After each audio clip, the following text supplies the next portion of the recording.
was one of two plaintiffs today who received $60 million from a jury in connection with a wrongful conviction. Mr. Fulton and Mr. Mitchell spent 16 years in prison for crimes they didn't commit. Over the course of the last month, the jury heard evidence that they were framed by the Chicago Police Department, that they had confessed to a crime that they did not commit. And after that month-long trial, after a couple days of deliberation, today the jury awarded $120 million. $120 million to compensate them for the injustice that they suffered. Mr. Mitchell, Mr. Fulton are incredibly brave men. They came to court seeking justice after their convictions were overturned and with help from Andrea Lyon, the criminal defense attorney in the city of Chicago, who helped get their convictions overturned. But the city of Chicago continued to insist that they were guilty, continued to insist that they had confessed to a crime that they didn't commit because they were guilty. And they've had 3, 4 years, 5 years, 20 years to find any evidence that they could find that Fulton and Mitchell were guilty, but they're not guilty. So what does that mean? If two men who are not guilty confessed to a crime they didn't commit, it means that their confessions were coerced. John Fulton spent 100+ hours in an interrogation room. Mr. Mitchell, more than 40, being interrogated as an 18-year-old and a 17-year-old.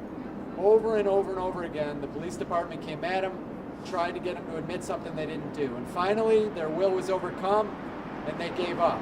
And they gave confessions that were chock full of details that only the killer and the Chicago Police Department would know.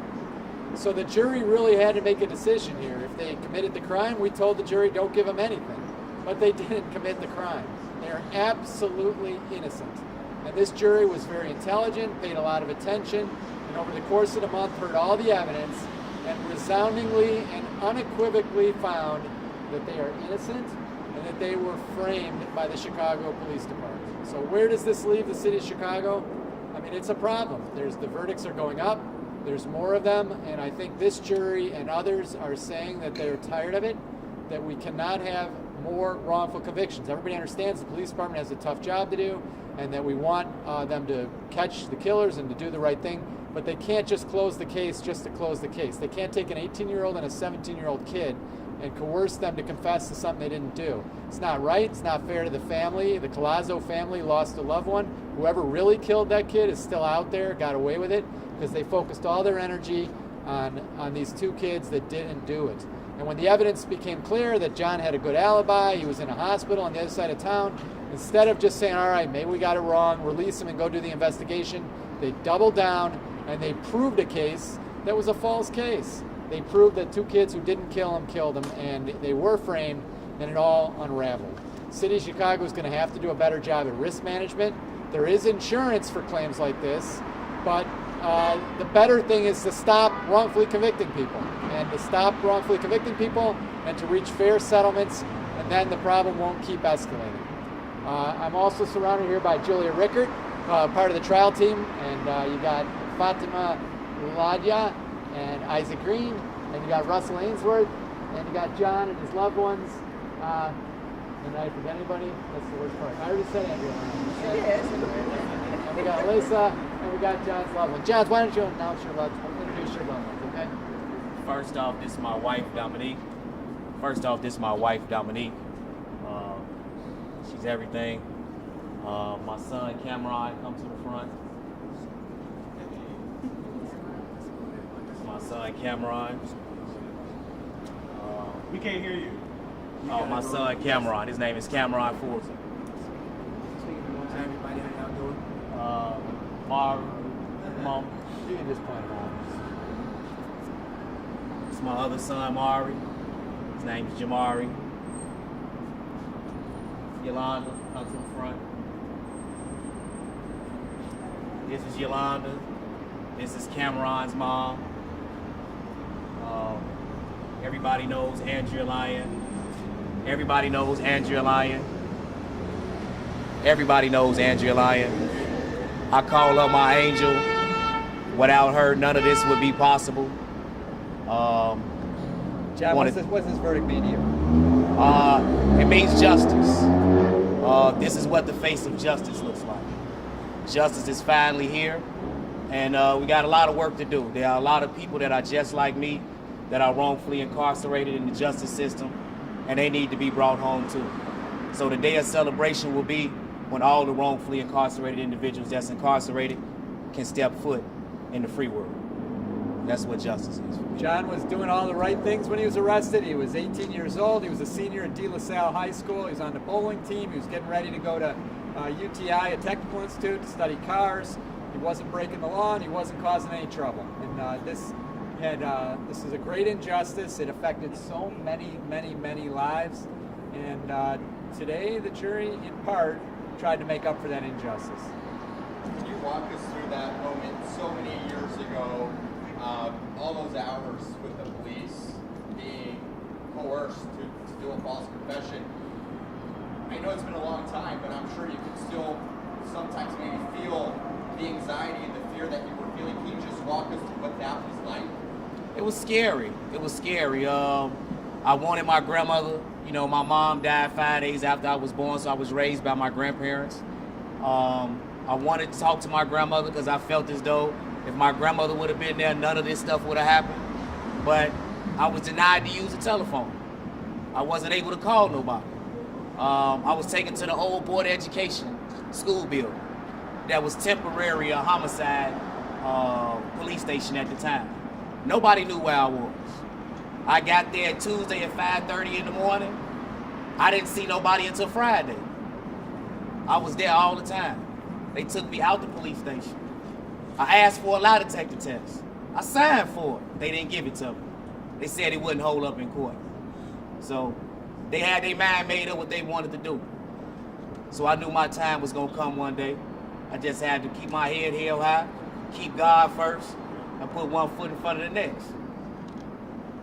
And this day finally came.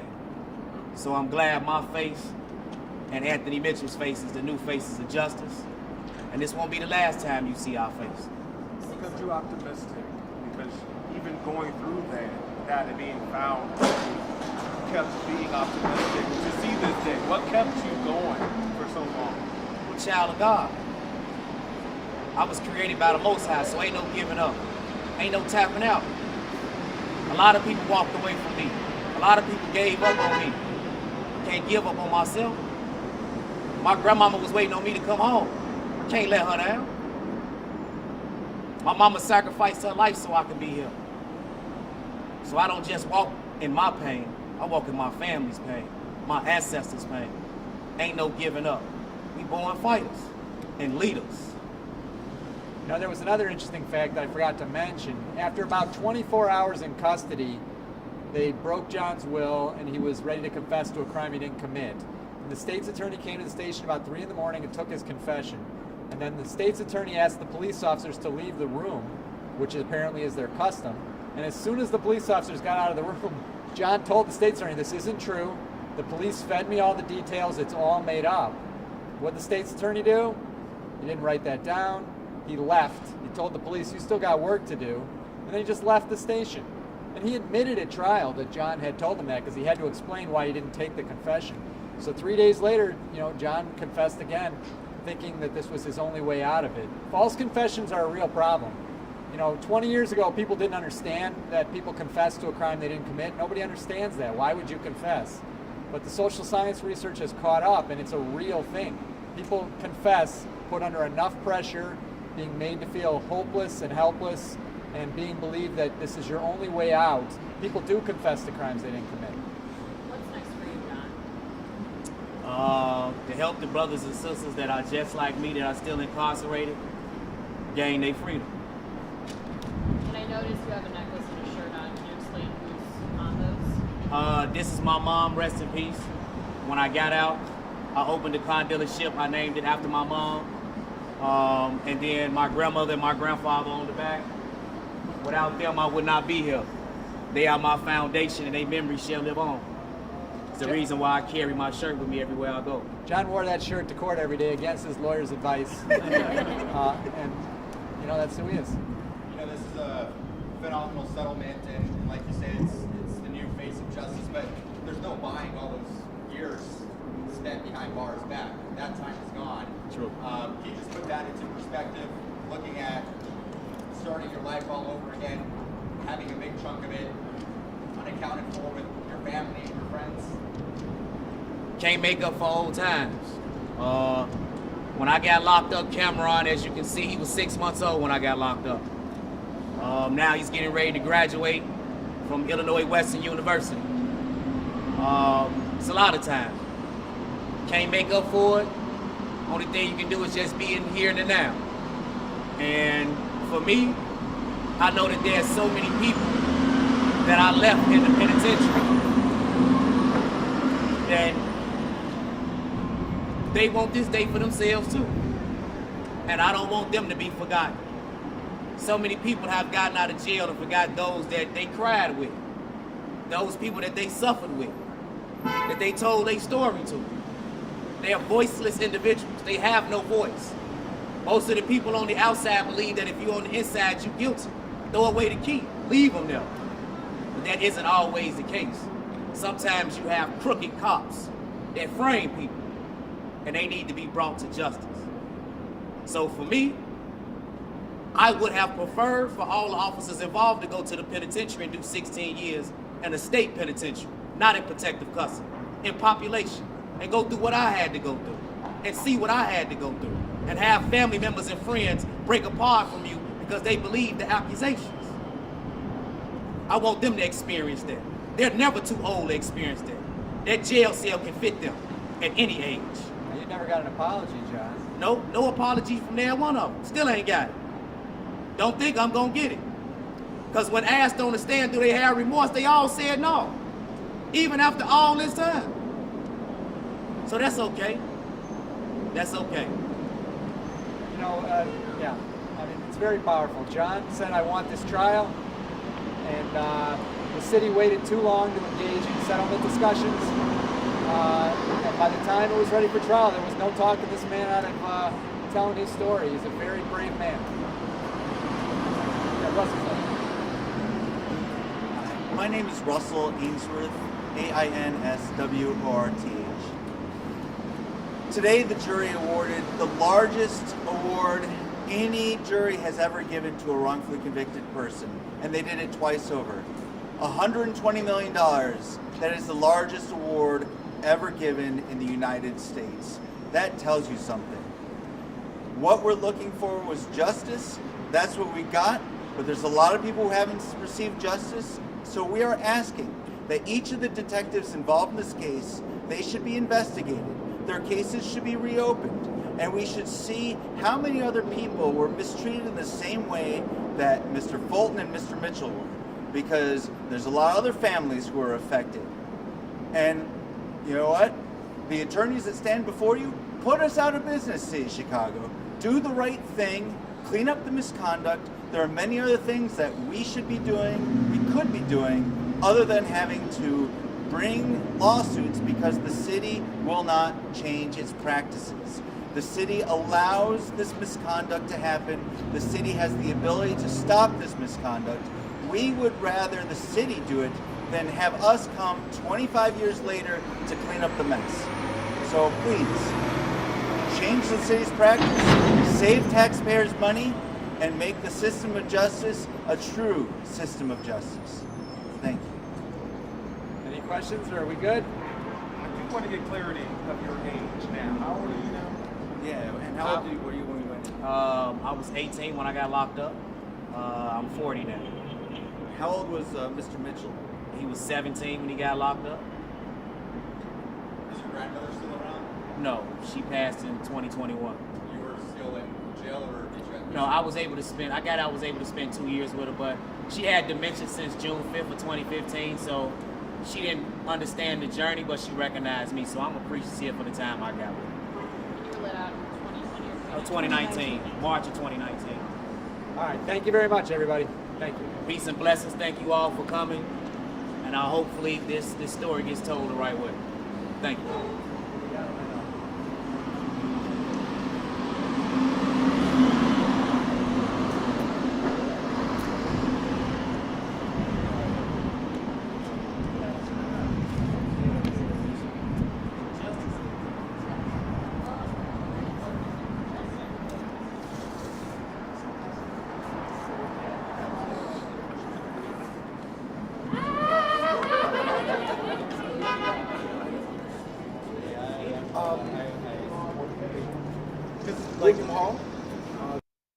that, but I came here today for a few reasons. Number one, this is the largest conviction, wrongful conviction settlement, but secondly, this is the second one in less than 6 months. So to date, the city has given over $170 million away in wrongful convictions.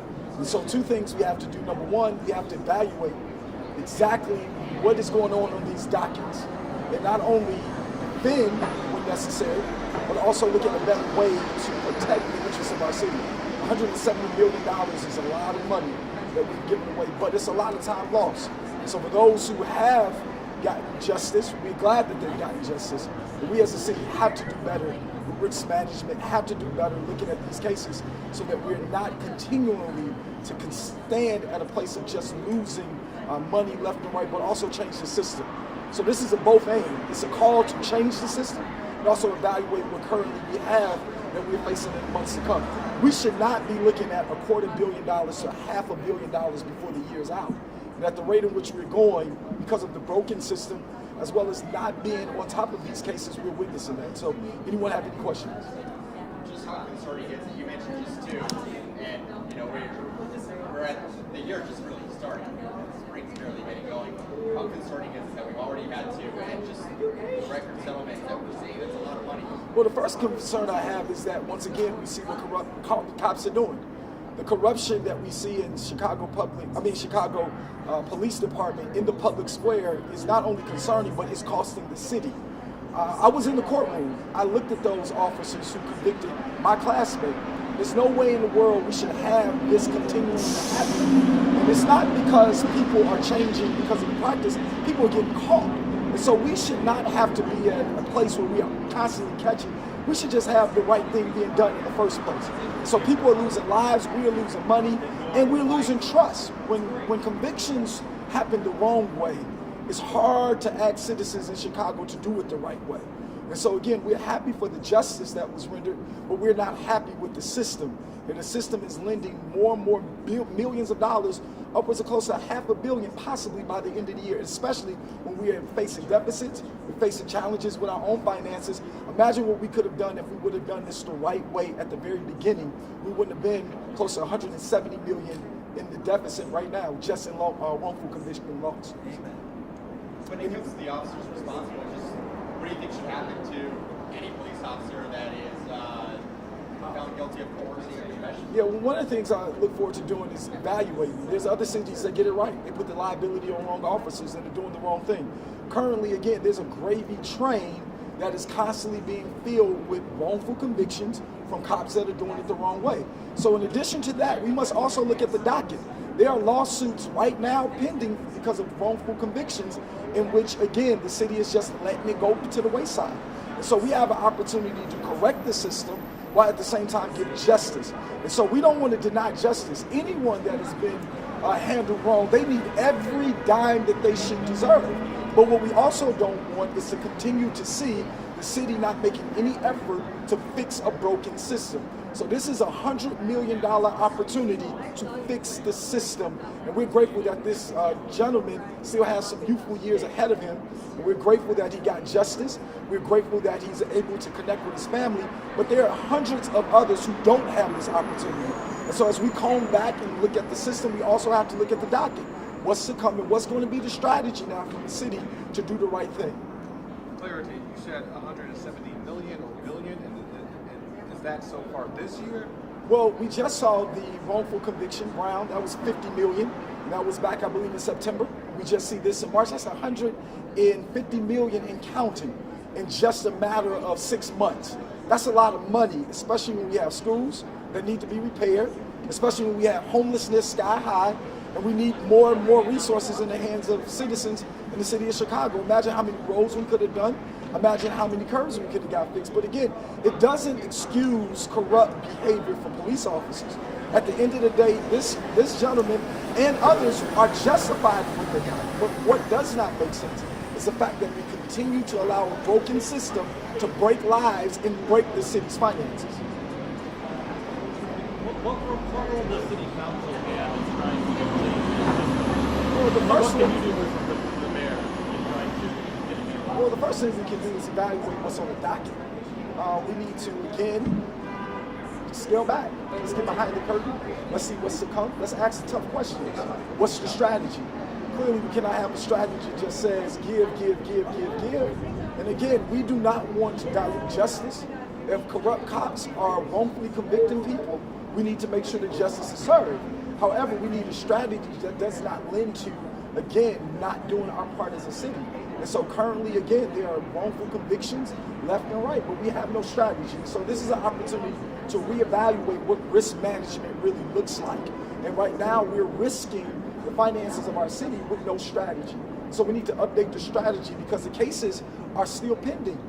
Years and years and years of cases, the backlogs of cases, because we have no risk management strategy to render the right justice. We don't want to dilute the justice of those who are in need, but what we do want to do is get it right. And clearly this is wrong for us to continue to allow things to happen in our city and not change what's obviously $100 million wrong. Anyone else? Thank you so much. We didn't talk about settlements. This isn't a settlement. This was a verdict. Settlement is when both sides come together and settle for less. If you want to talk about risk management, that's one way to do risk management. If both sides roll the dice, then this kind of thing happens. So that